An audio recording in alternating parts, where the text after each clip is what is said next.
ನಮಸ್ಕಾರ ಸ್ನೇಹಿತರೆ, ನಮ್ಮ ನಂಬಿಕೆಗೆ ಸ್ವಾಗತ ಸುಸ್ವಾಗತ. ಸ್ನೇಹಿತರೆ, ಇಂದು ಭಾರತ ಪಾಕಿಸ್ತಾನದ ನಡುವೆ ಯುದ್ಧ ನಡೆಯಲಿ ಅನ್ನೋದು ಅರ್ಧಕರ್ಧ ಭಾರತೀಯರ ನಿಲುವು. ಇನ್ನುಳಿದವರು ಯುದ್ಧವಾದ್ರೆ ದೇಶದ ವ್ಯವಸ್ಥೆ ಹಾಳಾಗತ್ತೆ, ಮತ್ತೆ ನಾವೆಲ್ಲರೂ ಇನ್ನಿಲ್ಲದ ನರಕಯಾತನೆ ಪಡಬೇಕಾಗತ್ತೆ, ನಮ್ಮ ಮುಂದಿನ ಪೀಳಿಗೆಗೆ ತುಂಬಾ ಕಷ್ಟದ ದಿನಗಳು ಎದುರಾಗಲಿವೆ ಅನ್ನೋ ನಿದರ್ಶನ ಕೊಡ್ತಾರೆ. ಮತ್ತು ಕೆಲವರು ಮೋದಿಯ ನಿರ್ಧಾರಕ್ಕೆ ಇನ್ನಿಲ್ಲದಂತೆ ಆಕ್ರೋಶ ವ್ಯಕ್ತಪಡಿಸುತ್ತಿದ್ದಾರೆ. ಅವನ್ಯಾರು ದೊಡ್ಡಣ್ಣ, ಅವನ ಅಪ್ಪಣೆ ಮೇರೆಗೆ ಮೋದಿ ಯಾಕೆ ಹೀಗೆ ಶರಣಾದ್ರು ಅನ್ನೋ ಗೊಂದಲಮಯ ಚರ್ಚೆಗಳೇ ಎಲ್ಲೆಲ್ಲೂ ಹರಿದಾಡ್ತಿದೆ. ಜೊತೆಗೆ ಮೋದಿಯ ನಿರ್ಧಾರದ ಹಿಂದೆಯೇ ಇಂದಿರಾ ಗಾಂಧಿಯವರನ್ನ ಮುನ್ನೆಲೆಗೆ ತಂದು ನಾನಾ ವ್ಯತ್ಯಾಸಗಳನ್ನ ತಳುಕು ಪ್ರದರ್ಶನ ಮಾಡ್ತಿದ್ದಾರೆ. 1971ರಲ್ಲಿ ಇಂದಿರಾ ಗಾಂಧಿ ಪ್ರಧಾನಿಯಾಗಿದ್ದಾಗ ಯಾವ ದೇಶದ ನಾಯಕರ ಮಾತಿಗೂ ಬೆಲೆ ಕೊಡದೆ ನಮ್ಮ ದೇಶದ ವಿಚಾರಕ್ಕೆ ಯಾರೂ ತಲೆ ಹಾಕಬೇಡಿ, ನಾವದನ್ನ ನಿರ್ಧರಿಸ್ತೇವೆ ಅಂತಲೇ ಕಡ್ಡಿ ಮುರಿದಂಗೆ ಕಡಿವಾಣ ಹಾಕಿಬಿಟ್ಟಿದ್ರು. ನಂತರ ನಡೆದದ್ದೇ ಬಾಂಗ್ಲಾದೇಶದ ಉದಯ ಹಾಗೂ ಪಾಕಿಸ್ತಾನ ಅನ್ನೋ ನರಿಬುದ್ಧಿ ರಾಷ್ಟ್ರವನ್ನ ಬೆತ್ತಲು ಮಾಡಿದ್ರು. ಇಂದಿಗೂ ಈ ನಿರ್ಧಾರವನ್ನ ಇಡೀ ನೆರೆಹೊರೆಯ ದೇಶಗಳು ಸ್ವಾಗತಿಸುತ್ತವೆ. ಅದರ ಬೆನ್ನಲ್ಲೇ ಈ ಯುದ್ಧದ ತರುವಾಯವು ಭಾರತದ ಸಂಕಷ್ಟವನ್ನು ಸುಧಾರಿಸಲು ಇಂದಿರಾ ಗಾಂಧಿ ವಿಫಲವಾಗಿದ್ರು ಅನ್ನೋ ನಿಲುವು ಹಲವರಲ್ಲಿದೆ. ಕೆಲವು ಇತಿಹಾಸದ ಪುಟಗಳು ಕೂಡ ಅಂದಿನ ಕಾಲಮಾನದ ಸ್ಥಿತಿಗತಿಗಳನ್ನು ಸ್ಪಷ್ಟವಾಗಿ ಚಿತ್ರಿಸ್ತವೆ.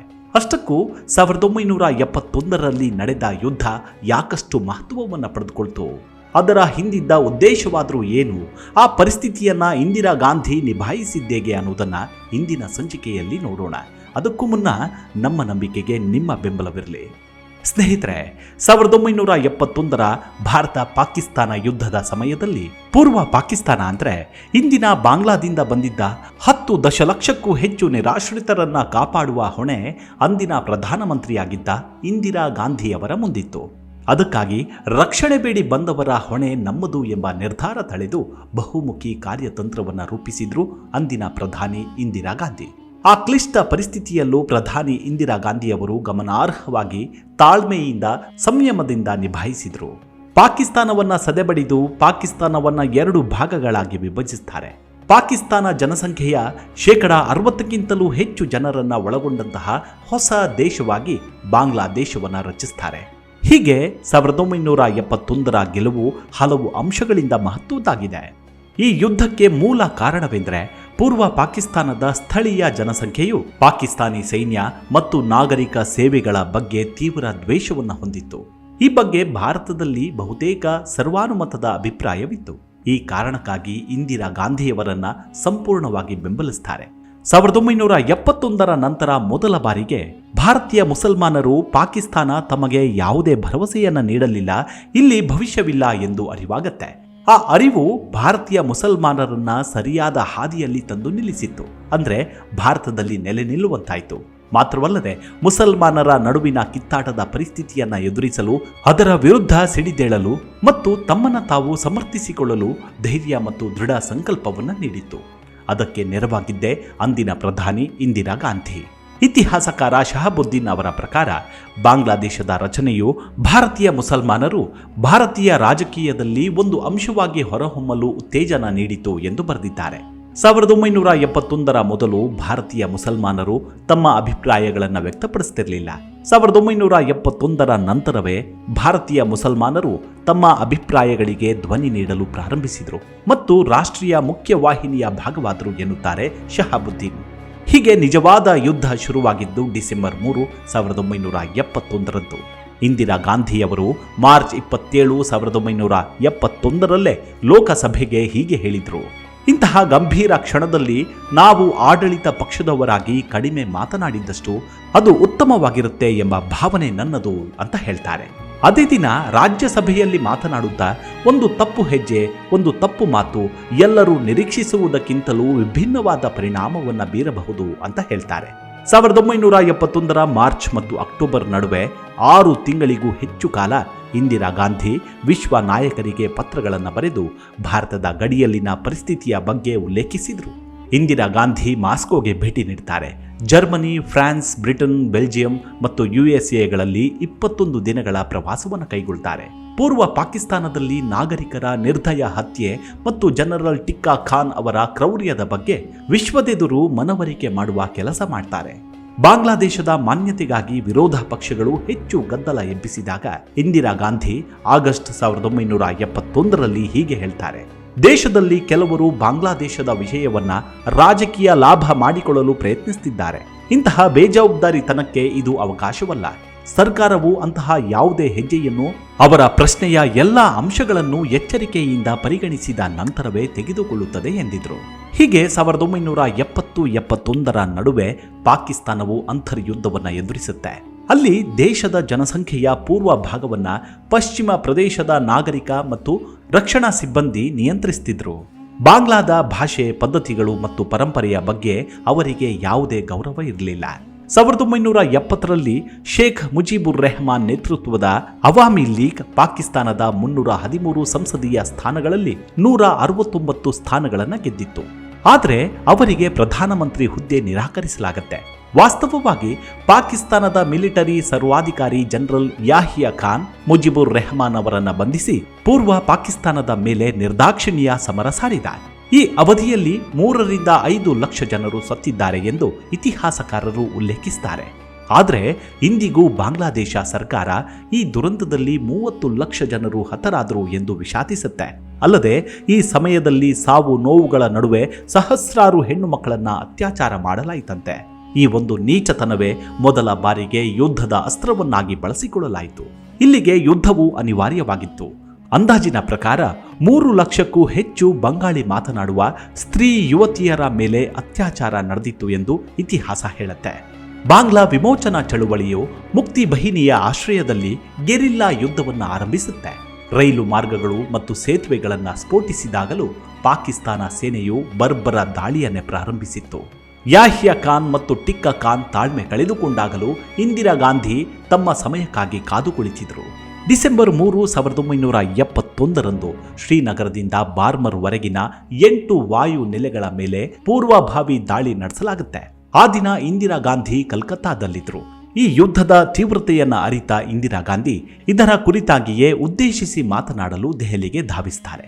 ಆ ತುಂಬಿದ ಸಭೆಯಲ್ಲಿ ನಮ್ಮ ಮೇಲೆ ಯುದ್ಧ ಹೇರಲಾಗಿದೆ ಎಂದು ಭಾರತದೆದುರು ತಮ್ಮ ದೃಢ ನಿರ್ಧಾರವನ್ನ ಗಟ್ಟಿ ಧ್ವನಿಯಲ್ಲಿ ಹೊರಹಾಕ್ತಾರೆ. ಬಾಂಗ್ಲಾ ವಿಮೋಚನೆ ಯುದ್ಧ ಎಂದು ಹೇಳಲಾಗುವ ಈ ಕದನದಲ್ಲಿ ಇಂದಿರಾ ಗಾಂಧಿ ತಕ್ಷಣದಿಂದಲೇ ಪಾಕಿಸ್ತಾನದ ಮೇಲೆ ಯುದ್ಧ ಮಾಡುವಂತೆ ಆದೇಶವನ್ನು ನೀಡುತ್ತಾರೆ. ಆದರೆ ಆಗ ಸೇನಾ ಮುಖ್ಯಸ್ಥರಾಗಿದ್ದವರು ಫೀಲ್ಡ್ ಮಾರ್ಷಲ್ ಮಾಣಿಕ್ ಶಾ ಸಭೆಯಲ್ಲಿ ಎದ್ದವರೇ ಸಾಧ್ಯವೇ ಇಲ್ಲ ಎಂದು ಬಿಟ್ಟರು. ಬಳಿಕ ಯುದ್ಧಕ್ಕಾಗಿ 9 ತಿಂಗಳು ತೆಗೆದುಕೊಂಡು ಎಲ್ಲವನ್ನೂ ಎಚ್ಚರಿಕೆಯಿಂದ ಯೋಜಿಸುತ್ತಾರೆ. ಯುದ್ಧ ಆರಂಭವಾದಾಗ ಕೇವಲ 13ನೇ ದಿನದಲ್ಲಿ ಪಾಕಿಸ್ತಾನವನ್ನ ಮಣ್ಣು ಮುಕ್ಕಿಸಿದ್ದು ಮಾತ್ರವಲ್ಲ, 93,000 ಯುದ್ಧ ಕೈದಿಗಳನ್ನ ಭಾರತದ ಕಾಲಡಿಗೆ ಇರಿಸುತ್ತಾರೆ. ಇಲ್ಲಿ ಗೆದ್ದದ್ದು ಫೀಲ್ಡ್ ಮಾರ್ಷಲ್ ಮಾಣಿಕ್ ಶಾ ಅವರ ತಾಳ್ಮೆ ಹಾಗೂ ತಂತ್ರಗಾರಿಕೆ ಮಾತ್ರ. ಹಾಗೇನಾದರೂ ಇಂದಿರಾ ಗಾಂಧಿ ಹೇಳಿದ್ದ ತಕ್ಷಣವೇ ಯುದ್ಧಕ್ಕೆ ಹೊರಟಿದ್ರೆ ಅದು ಫಲಿತಾಂಶವನ್ನ ಖಂಡಿತ 13 ದಿನದಲ್ಲೇ ತಂದುಕೊಡ್ತಿರಲಿಲ್ಲ ಎಂಬುದು ಭಾರತೀಯರಾದ ನಾವೆಲ್ಲರೂ ಗಮನಿಸಬೇಕಾದ ವಿಚಾರ. ಯಾಕಂದ್ರೆ ಕೂತಲ್ಲಿ ಅಪ್ಪಣೆ ಮಾಡುವುದು ಸುಲಭ, ಆದರೆ ಅದನ್ನ ಕಾರ್ಯತಂತ್ರಗೊಳಿಸುವ ತಂತ್ರಗಾರಿಕೆ ಒಂದು ದೇಶದ ಸೈನ್ಯದ ಜವಾಬ್ದಾರಿಯನ್ನ ಹೊತ್ತಿರುವಂತಹ ಅಧಿಕಾರಿಗೆ ಮಾತ್ರ ಅದರ ಪರಿಣಾಮ ಅರಿವಿರುತ್ತೆ. 3 ದಿನಗಳ ನಂತರ ಇಂದಿರಾ ಗಾಂಧಿ ಬಾಂಗ್ಲಾದೇಶವನ್ನ ಸ್ವತಂತ್ರ ರಾಷ್ಟ್ರವೆಂದು ಘೋಷಿಸುತ್ತಾರೆ. ಈ ನಿರ್ಣಾಯಕ ಯುದ್ಧದಲ್ಲಿ ಭಾರತೀಯ ಸೇನೆ, ಭಾರತೀಯ ವಾಯುಪಡೆ ಮತ್ತು ಭಾರತೀಯ ನೌಕಾಪಡೆಯ ಅತ್ಯದ್ಭುತ ಹೋರಾಟ ಜಗತ್ತಿನ ಇತಿಹಾಸದ ಪುಟಗಳಲ್ಲಿ ಚಿರಾಯುವಾಯಿತು. ಅಂದು ಪಾಕಿಸ್ತಾನದ ಜಲಂತರ್ಗಾಮಿ ಘಾಜಿಯನ್ನ ವಿಶಾಖಪಟ್ಟಣಂ ಬಂದರಿನಲ್ಲಿ ಮುಳುಗಿಸಲಾಯಿತು ಮತ್ತು ಕರಾಚಿಯ ಮೇಲೆ ಅನಿರೀಕ್ಷಿತವಾಗಿ ದಾಳಿ ನಡೆಸಲಾಯಿತು. ಭಾರತವು ಗೆಲುವಿನತ್ತ ಸಾಗುತ್ತಿದ್ದಾಗಲೂ ಅಮೆರಿಕ ಮಾತ್ರ ನನ್ನದೆಲ್ಲಿಡ್ಲಿ ರಂಗನಾಥ ಅಂತ ಇಬ್ಬರ ಜಗಳದ ಮಧ್ಯೆ ಬೇಳೆ ಬೇಯಿಸಿಕೊಳ್ಳುವುದಕ್ಕೆ ಅಂತಲೇ ಮಧ್ಯ ಪ್ರವೇಶಿಸಲು ಪ್ರಯತ್ನಿಸುತ್ತೆ. ಆದರೆ ಇಂದಿರಾ ಗಾಂಧಿ ನಮ್ಮ ದೇಶದ ವಿಚಾರ ನಾವೇ ಬಗೆಹರಿಸಿಕೊಳ್ತೀವಿ, ನಿಮ್ಮ ಅಗತ್ಯವಿಲ್ಲ ಎಂದು ಮುಖಕ್ಕೆ ಸೆಗಣಿ ಮೆತ್ತಿದಂತೆ ಹೇಳಿದ್ರು.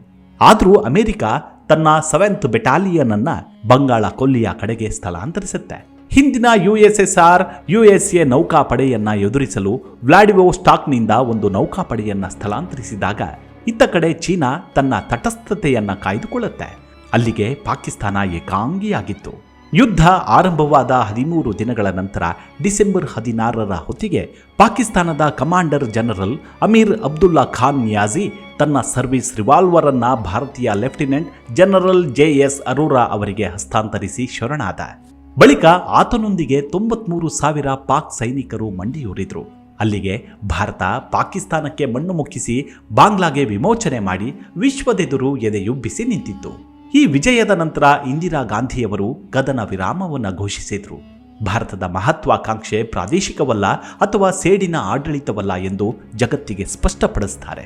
ಆಗ ವಿರೋಧ ಪಕ್ಷದ ಮುಂಚೂಣಿಯ ನಾಯಕರಾಗಿದ್ದಂತಹ ಅಟಲ್ ಬಿಹಾರಿ ವಾಜಪೇಯಿ ಯುದ್ಧದಲ್ಲಿ ಪಾಕಿಸ್ತಾನವನ್ನು ಸೋಲಿಸಿದ್ದಕ್ಕಾಗಿ ಇಂದಿರಾ ಗಾಂಧಿಯವರನ್ನ ಅಭಿನವ್ ಚಂಡಿ ದುರ್ಗಾ ಎಂದು ಬಣ್ಣಿಸ್ತಾರೆ. ಇಂದಿರಾ ಗಾಂಧಿಯವರನ್ನ ದುರ್ಗಾ ಎಂದು ವಾಜಪೇಯಿ ಅವರೇ ವಿವರಿಸಿದ್ದು ಕಾಂಗ್ರೆಸ್ ನಾಯಕಿಗೆ ಅವರ ನಿಜವಾದ ಇಮೇಜ್ ಬೆಳೆಸಿಕೊಳ್ಳಲು ಸಹಾಯ ಮಾಡಿತು. ವಾಸ್ತವವಾಗಿ ಇಂದಿರಾ ಗಾಂಧಿಯವರು ನಂತರ ತಮ್ಮ ಸ್ನೇಹಿತ ಮತ್ತು ಜೀವನ ಚರಿತ್ರಕಾರರಾದಂತಹ ಪ್ರಫುಲ್ ಜಯಕರ್ ಅವರಿಗೆ ಯುದ್ಧದ ಉದ್ದಕ್ಕೂ ಮತ್ತು ಯುದ್ಧಕ್ಕೂ ಮುನ್ನ ವಿಚಿತ್ರ ಅನುಭವಗಳನ್ನು ಹೊಂದಿದ್ದ ಅಲೌಕಿಕ ಶಕ್ತಿಗಳ ಬಗ್ಗೆ ಕೆಲವು ಮಾಹಿತಿಗಳನ್ನು ಪಡೆದಿದ್ದರು ಎಂದು ಹೇಳಿಕೊಂಡಿದ್ದರಂತೆ. ಈ ಯುದ್ಧ ನಡೆದೇ ತೀರಬೇಕು ಎಂದಿದ್ದದ್ದು ದೇವರಾಹ ಬಾಬಾ ಅವರೇ ಈ ಯುದ್ಧ ನಡೆಯಲೇಬೇಕು, ಭಾರತ ಬೆಳಗಲೇಬೇಕು ಎಂದು ಧೈರ್ಯ ತುಂಬಿದ್ರು ಅನ್ನೋದು ವಿಶೇಷ. ದೇವರಾಹ ಬಾಬಾ ಅವರೇ ಇಂದಿರಾ ಗಾಂಧಿಯವರ ಆಧ್ಯಾತ್ಮಿಕ ಗುರು. ಆದರೆ ಯುದ್ಧದ ಬಳಿಕ ಭಾರತದಲ್ಲಿ ಎದ್ದಿದ್ದ ಪರಿಸ್ಥಿತಿಯನ್ನ ನಿಭಾಯಿಸುವಲ್ಲಿ ಇಂದಿರಾ ಗಾಂಧಿ ಸೋತಿದ್ದರು ಎಂಬುದು ಅಷ್ಟೇ ಗಮನಾರ್ಹ. ಭಾರತ ಮತ್ತು ಪಾಕಿಸ್ತಾನದ ನಡುವೆ ನಡೆದ ಯುದ್ಧದ ಬಳಿಕ ಬಾಂಗ್ಲಾದೇಶ ಉದಯಕ್ಕೆ ಕಾರಣವಾಯಿತು ನಿಜ. ಆದರೆ ಈ ವೇಳೆ ಇಂದಿರಾ ಗಾಂಧಿ ರಾಜಕೀಯ ಕಾರ್ಯತಂತ್ರ ರೂಪಿಸುವಲ್ಲಿ ವಿಫಲವಾದರು. ಭಾರತೀಯ ಸೈನಿಕರು ಐತಿಹಾಸಿಕ ಗೆಲುವನ್ನು ಸಾಧಿಸಿದ್ದರೂ ಗಾಂಧಿ ಅವರು ನಿರ್ಣಾಯಕ ನಿರ್ಧಾರಗಳನ್ನು ಕೈಗೊಳ್ಳಲಿಲ್ಲ. ಇದರ ಪರಿಣಾಮವಾಗಿ ಅಸ್ಸಾಂ, ಬಂಗಾಳ ಮತ್ತು ಈಶಾನ್ಯ ರಾಜ್ಯಗಳು ಅನಿಯಂತ್ರಿತ ಜನಸಂಖ್ಯಾ ಬದಲಾವಣೆಯನ್ನು ಇಂದಿಗೂ ಎದುರಿಸುವಂತಾಯಿತು. ಇದು ಸಾಮಾಜಿಕ ಅಶಾಂತಿ ಮತ್ತು ರಾಜಕೀಯ ಅಸ್ಥಿರತೆಯನ್ನು ಹುಟ್ಟುಹಾಕ್ತಿದೆ. ಭಾರತವು ಚಿತ್ತಗಾಂಗ್ ಬಂದರಿಗೆ ಇಂದಿಗೂ ಪ್ರವೇಶವನ್ನು ಪಡೆದುಕೊಂಡಿಲ್ಲ. ಅದೆಲ್ಲದಕ್ಕೂ ಕಾರಣವೇ ಅಂದಿನ ನಿರ್ಲಕ್ಷ್ಯ ಅನ್ನೋದು ಇತಿಹಾಸಕಾರರು ಹೇಳುವ ಮಾತು. ಅಲ್ಲದೆ ಇಂದು ಬಾಂಗ್ಲಾದೇಶದಲ್ಲಿ ಅಲ್ಪಸಂಖ್ಯಾತ ಹಿಂದೂಗಳ ಮೇಲೆ ದೌರ್ಜನ್ಯ ಎಸಗಲಾಗ್ತಿದೆ. ಅದೆಲ್ಲದಕ್ಕೂ ಕಾರಣ ಇಂದಿರಾ ಗಾಂಧಿಯವರೇ. ಯಾಕಂದ್ರೆ ಯುದ್ಧದ ಬಳಿಕ ಅಂದು ಯಶಸ್ವಿಯಾಗಿ ಪರಿಸ್ಥಿತಿಯನ್ನು ನಿರ್ವಹಿಸಿದ್ದರೆ ಇಂದು ಇಂತಹ ಘಟನೆಗಳು ಸಂಭವಿಸುತ್ತಿರಲಿಲ್ಲ ಎಂಬುದು ರಾಜಕೀಯವಾಗಿಯೂ ಐತಿಹಾಸಿಕವಾಗಿಯೂ ಒಪ್ಪುವಂತಹ ಮಾತೆ. ಅಂತೂ ಐರನ್ ಲೇಡಿ ಇಂದಿರಾ ಗಾಂಧಿ ನಮ್ಮ ದೇಶದ ಹೆಮ್ಮೆ ಅಂದರೂ ತಪ್ಪಾಗಲಾರದು. ಆದರೆ ಇಂತಹ ಐರನ್ ಲೇಡಿಯ ಅಂತ್ಯ ನಿಜಕ್ಕೂ ಭೀಕರ ಅಧ್ಯಾಯಗಳಲ್ಲೊಂದು. ಮತ್ತೊಂದು ಸಂಚಿಕೆಯಲ್ಲಿ ಅವರ ದುರಂತ ಸಾವಿನ ಕುರಿತಾದ ಮಾಹಿತಿಯನ್ನು ನೀಡ್ತೀನಿ. ಅಲ್ಲಿವರೆಗೂ ನಿಮ್ಮ ಆರೋಗ್ಯದ ಕಡೆ ಗಮನವಿರಲಿ. Take care. ನಮಸ್ಕಾರ.